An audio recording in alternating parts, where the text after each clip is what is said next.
Toi qui te plains des épreuves que tu subis, est-ce que tu as regardé ce qu'ont subi les musulmans par le passé? Ce qu'ont subi les croyants dans les communautés précédentes?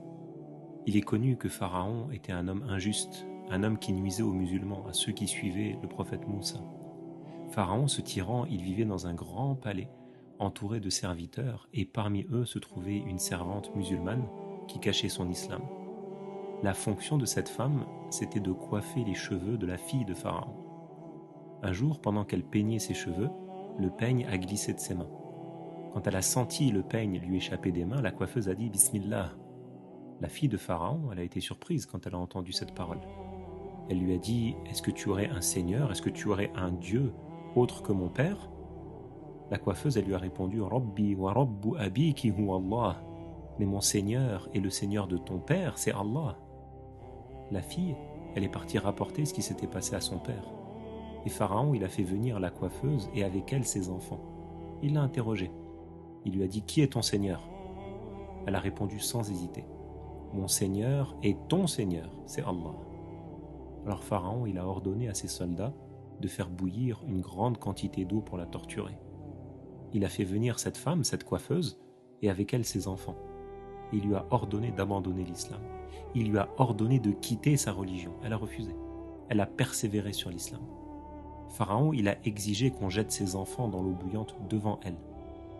Une mère à qui on enlève les enfants et on les tue devant ses yeux, devant son regard, une mère impuissante. Le premier enfant, il est mort sous les yeux de sa mère et la mère, elle était en larmes. Alors Pharaon, il a renouvelé sa demande pour qu'elle renie sa foi. Elle a refusé de nouveau.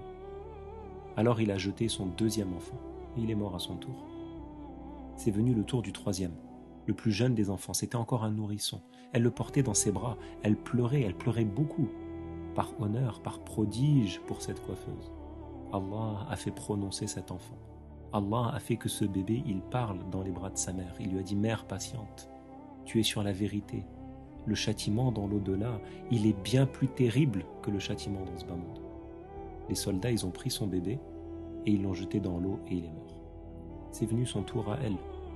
Elle n'avait pas renié son islam, elle était restée ferme sur la foi.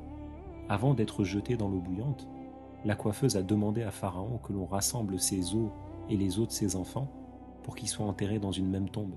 Pharaon a accepté. Elle a été jetée à son tour dans le chaudron d'eau bouillante et elle est morte. Leurs restes ont été enterrés. Et des siècles plus tard, pendant que notre prophète Mohammed, il voyageait de nuit sur le dos du Buraq, en compagnie de l'ange Jibril à l'occasion du voyage nocturne Al-Isra,